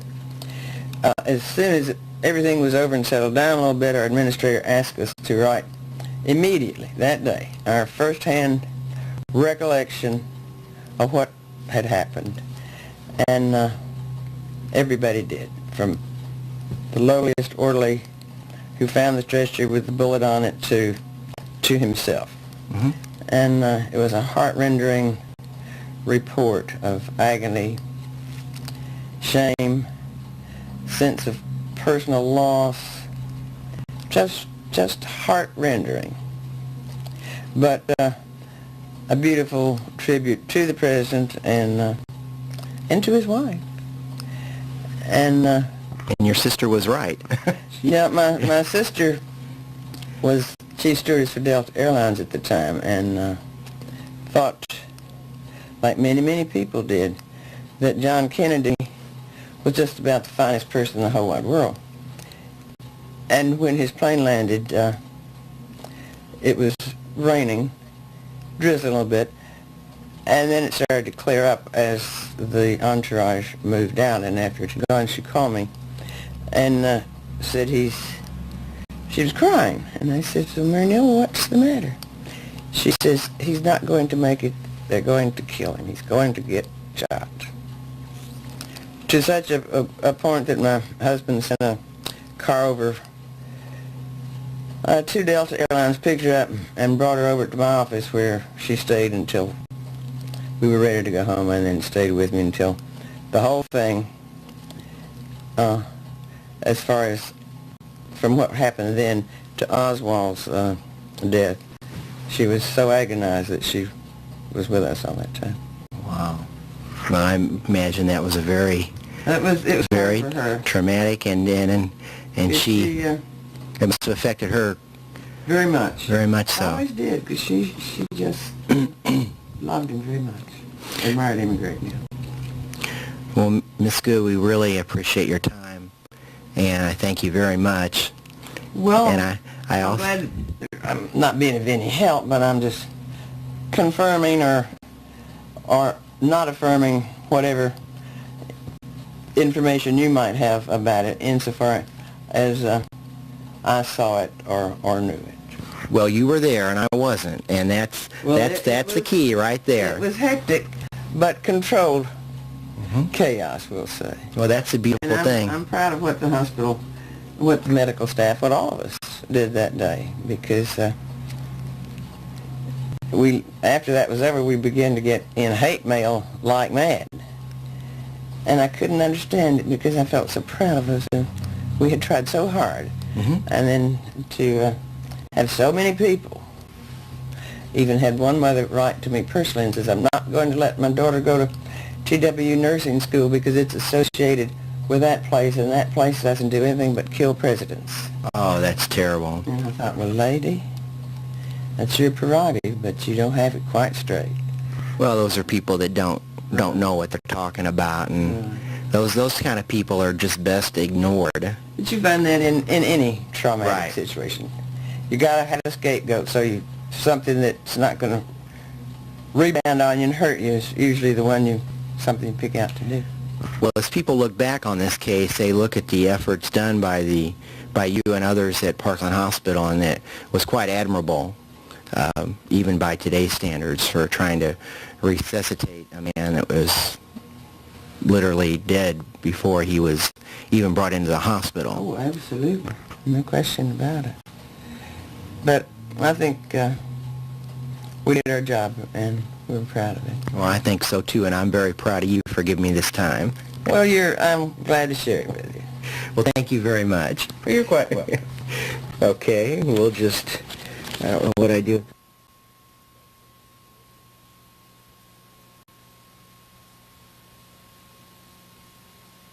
1 o'clock that he's in your film, because And what time was the assassination? at exactly 12:30. Okay, it had to be, it had to have been 15, I'm guessing. Is it 12:30? It had to have been at least. I couldn't have got down and got around there in 10 minutes. Right. It had to be at least 15 to 20 minutes because I stood there Right. for a time just, But you wouldn't think it was 40 minutes or something. It was probably sooner than that. yeah. Okay. Yeah, but everything, you know, and I could, Well, no, I'll make an introduction. oh, And is it okay if I say Mrs. Patsy Pachall? Is that okay? Okay, we are here with Mrs. Patsy Pachall, and we certainly appreciate you taking the time to talk about, do this interview. And Mrs. Pachall, the question that most people ask is, on November 22nd, 1963, you were a resident of Dallas, yes. and you also worked in Dallas. And at that time, where did you work at? I was clerk of the 162nd District Court in the old red courthouse. We were located on the 4th floor, And that's on Houston Main Street. Main Street, that's Right. correct. Uh-huh. And how long had you worked there at that time? I'm thinking about 5 years. And you were working on November 22nd, 1963? Yes, uh-huh. And of course you knew that President Kennedy was going to be coming to town. Oh, yes. Yes, I had camera in hand. And what, the floor you were on, what floor were you on? 4th floor. 4th floor. And that particular time, of course, the floor you were on was facing the President's motorcade. Right. And you could clearly see out the window. Oh, yes. I took a picture of the Vice President's plane flying over. I could look up Main Street from where I was located, and shortly thereafter, then Air Force One, the President's plane came over. And then I waited a period of time, and then as the parade started our way coming west down Main Street, I picked it up and took pictures. And then as it rounded the corner there by the jail, I lost the view there for just a short time until it made the curve and started toward the underpass.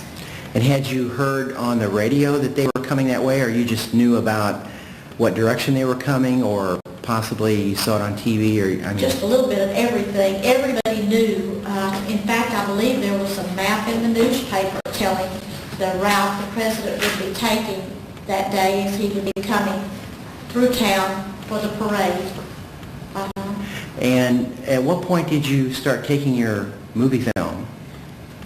When the planes flew over, and then again when they started, I had to wait a while because they had to land at Love Field, and as they landed, of course it took a while for them to get through town and to get to Main Street coming our way. Mm-hmm. And actually as they came down Main and made a right on Houston and then a left on Elm, you also captured part of that too, or did Yes. you lose them for a period of time? Yes, Or yes, as they made the turn on Houston and then made the turn back down Elm Street, there was a period of time that I was out of focus with them there. I lost vision, sight of them. But I picked them up just after the President was shot. And at the time he was shot, did you, of course you were inside a building, but you did hear the shots? We had the windows up. Oh, you had the windows up? Yes, Oh. in that old building, we could raise the windows. Mm-hmm. So we had there were no screens or anything. It was just wide open spaces. We'd raise the window. I didn't know that. Yes, so we raised the window, and so we could see and hear, and we had a wonderful view of everything. And you did hear shots then? Oh, yes. I had a little Bell & Howell 8mm camera, and I had some colored film in my camera, and so when I picked them up again, just about that time, and just before I could get them again, I heard it was a pow, and then a pause, and pow, pow. And then it looked like a smoke coming from the knoll over there where there's a little split, I guess they call it like a little fence type thing. Right, picket fence. Yes, and definitely there was some kind of smoke coming. Well, you're in good company. There were several men on the railroad overpass who were hunters and were familiar with rifles and also testified that day to the sheriff's department that they did see smoke coming from the picket fence area. Now, were you filming at that time when you saw the smoke, or were you just looking? No, it seemed like just about that time I picked up my camera and started filming again because it was just out of view where the president was, but yet I could see the knoll. You know, I had a good view of straight across. And then about that time he came into view and they started on down toward the underpass. That's when I got them right after he'd been shot. And I think in your film you could even see the part of the motorcade recession going under. And also you probably caught the panic. Right. Yes. And the picket fence area, and you probably got part of that too on your phone. Oh yes, I did. It was really an experience. I tell you, it was frightening. I was just scared to death because you didn't know, at that point what had happened or what was going to happen. You just felt this a real fear, and then in just a few minutes, I thought, oh no, I'm taking pictures of this, and it frightened me. But then I thought, well, I'm going to go downstairs and get out of here. I didn't want to be left there by myself, because everybody began to scatter from my office. It was my office where I took these pictures, and so I went down, got my things together, and I went down on the street. And would you so I felt safe approximate? Among the crowd, and not just by myself up in that office. And if you had to approximate the time you gathered your things and came down in the street area, could you, and it's been 30 years, but could you... Well, it had to have been at least 15 to 20 minutes because I could not get my things together and get out of that building. If you're familiar with the old elevators and everything, it was a slow process.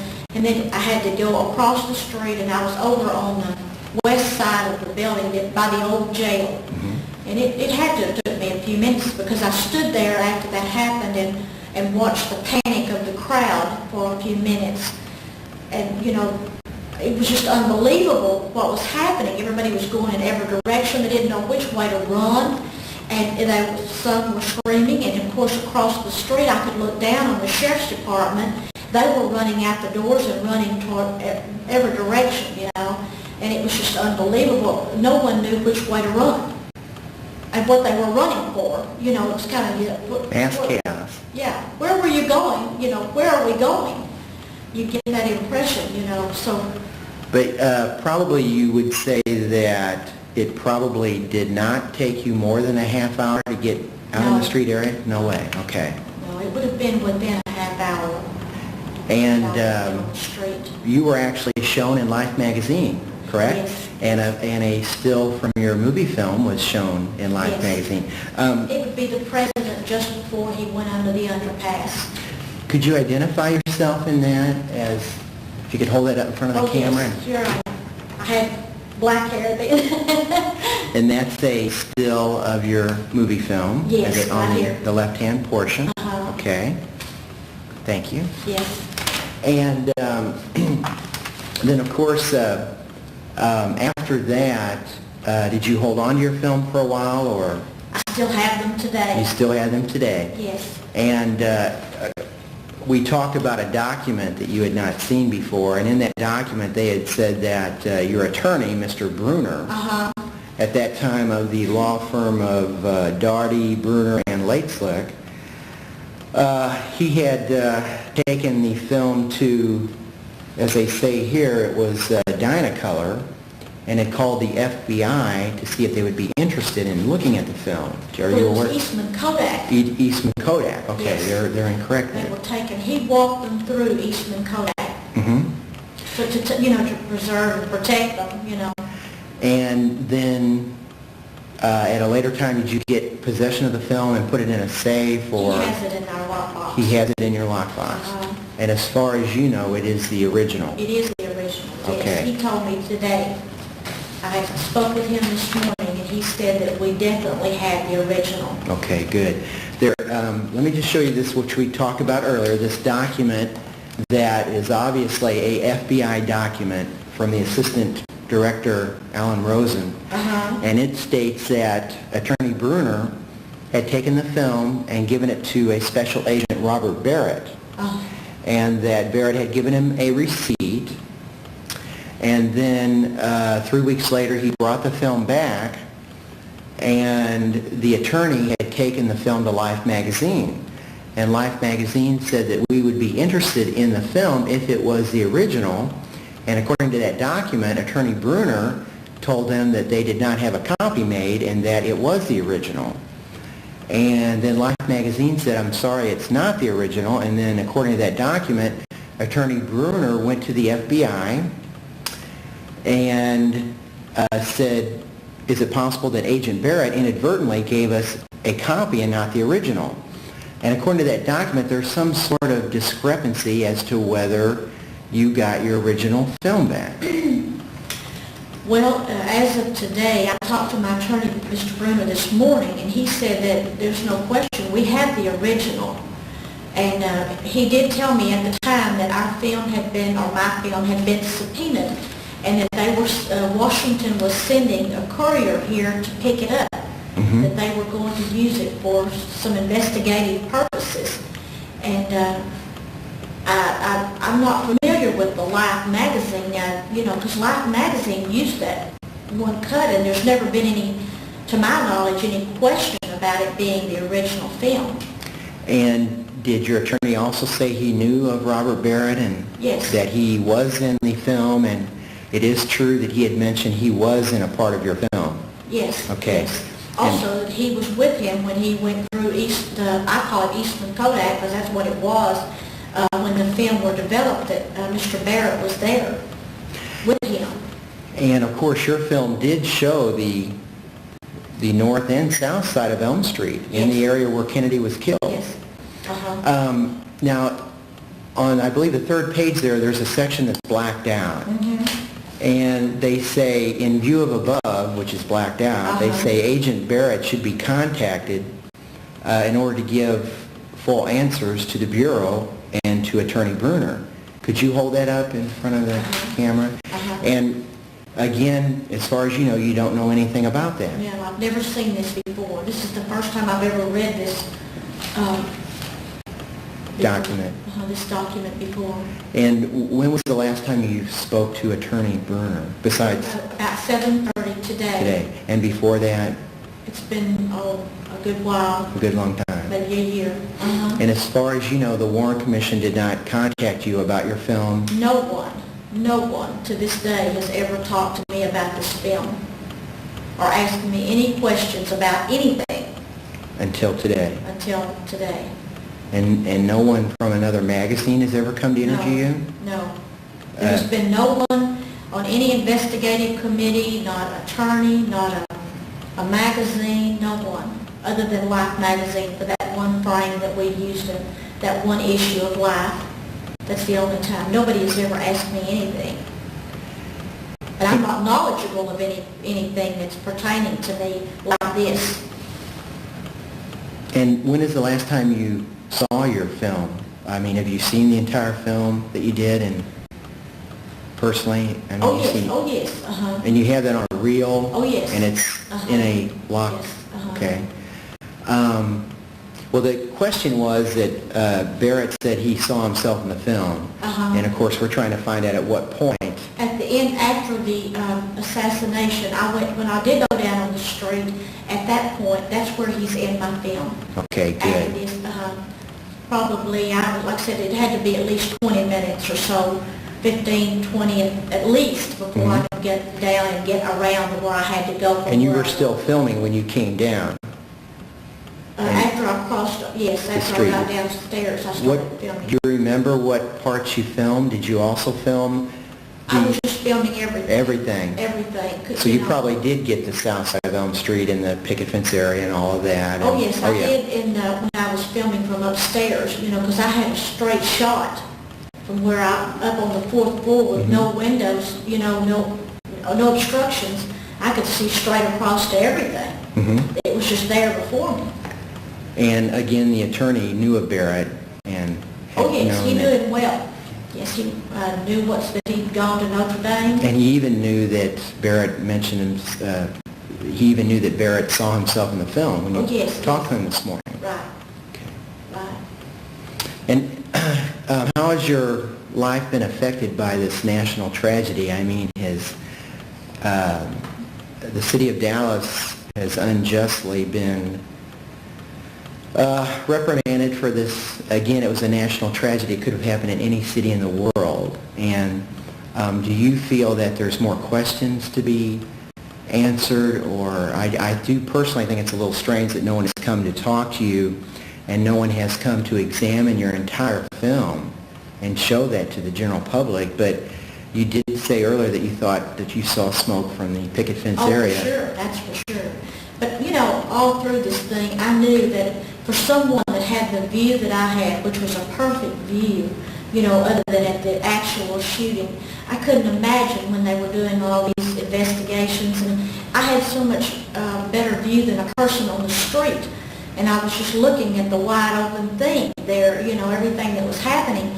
And it was hard to believe if they were doing this, thorough report that even after I appeared in live, that someone didn't ask any questions about, well, what did you hear? I know what your film says, but what did you hear? Or, Right. My film don't speak of shots and how they were fired, but I always hear those shots. But no one thought it important enough to ask what I heard or what I saw. And so I knew that this was a sham from day one. And they had to have known about you being in Life magazine. I wasn't hidden under a bush somewhere. So, if I wasn't contacted, just how thorough were they? And there is absolutely no reference to you in the 26 volumes of the Warren Report. I'm sure not. And I'm pretty sure not in the House Subcommittee, but it's possible. You could be mentioned in that could be what Attorney Verner was talking about, a subpoena for Washington. It could be. Okay, I really don't know exactly who in But Washington. again, that would have been in 1977 because the House Subcommittee didn't start till 77 and concluded in 79. So we can check that out. Just really interesting, because I thought, not that I knew anything maybe that was important, but to me, I heard those shots, I saw that smoke, and nobody said anything to me. I know what I heard, and I know what I saw. I had the best view there was, up high and looking straight on. And as a matter of historical record, they should have came and talked to you, if for nothing else. Well, if they were really checking things out, they would have, because... Well, as I mentioned earlier, there were 12 men on the railroad overpass, and the Warren Commission only called one of them. Mm-hmm. And they all just about saw the same thing you did. They did say that they saw smoke from the picket fence area. Right. Yeah, for sure, there was smoke. Well, Mrs. Pachall, we sure appreciate your time. You're more than... And I'm honored to meet you, and I apologize for taking this much time to find you, but I guess as they say, it's better late than never. Well, I appreciate it for what it's worth, I at least feel like somebody was interested enough to take the time to find out what really happened. Well, I hope someday the public will be able to see your entire film. I do too. And I hope we can make... It was wonderful. I was so proud, at the time, and it was just, to see that flag on that president's plane. You were just so proud to be an American, and it just, that he came to Dallas was wonderful. I was really proud. I felt a lot of, I like Kennedy, and I felt like we had a lot of class and all when he was in the White House. We had what it took then. And I was very sad that all this happened. I mean, it was a great loss to our country, I think. It really was. It was a national tragedy. And a lot of people don't realize that 2 weeks before he came to Dallas, he was in Miami. And they had an audio recording of two men talking about plans that he was going to be killed. And because of that, they changed the motorcade route and flew him in by helicopter. But the Miami police have gone on record saying that it could just as very well happen in Miami as it did in Dallas. Well, like I say, it was kind of interesting to me that he had to make that turn. It would have been just as simple to took him straight on under the underpass because it goes the same direction. It would have took him to where he was going. So I could never understand why when he came down Main, why he took a a Wright, because there was too many buildings and too many, you know, he could have went straight on down. It's pretty much against Secret Service regulations. I believe even in 1963, the Warren Report did reprimand the Secret Service for doing that. And it was in a way, it kind of was the easiest way to get to Stemmons Freeway, but the problem was they didn't have any Secret Servicemen in that area, and that ended up hurting them. That he should have had more protection, I think, from the Secret Service. Actually, they honestly shouldn't have had that many windows open. Right. Maybe not necessarily. Anywhere, even from where I was, there was nobody guarding anything. Right.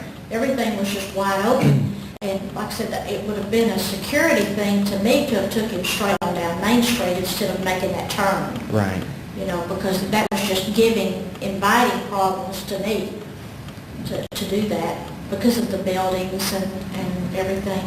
It was just a faster to get him on out. When he came to Houston, I got a newspaper article the day before, or I think it was Houston, but they did have men stationed on the building, the rooftops, but they didn't for some reason when he came here. No, I didn't see any security of that. You know, if anybody had been into anything, you know, there was nobody checking the building. Your building, right. Right. You just open the window, oh, yes. And perhaps maybe on another floor someone else opened there were their big windows. You know, in that old red courthouse, with big windows, and we just pushed the windows up, and you know. Nobody said a word. Leaned out the window and just got everything going on, you know. Yeah, it was a lot of ways it was wonderful, but it was a tragedy. Well, Mrs. Pachall, we sure appreciate you taking the time for this interview. You're just welcome. And thank you. I'm really honored to meet you. It's my pleasure. It only took me 2.5 years to find you, though. It's my pleasure. Thank you. Thank you.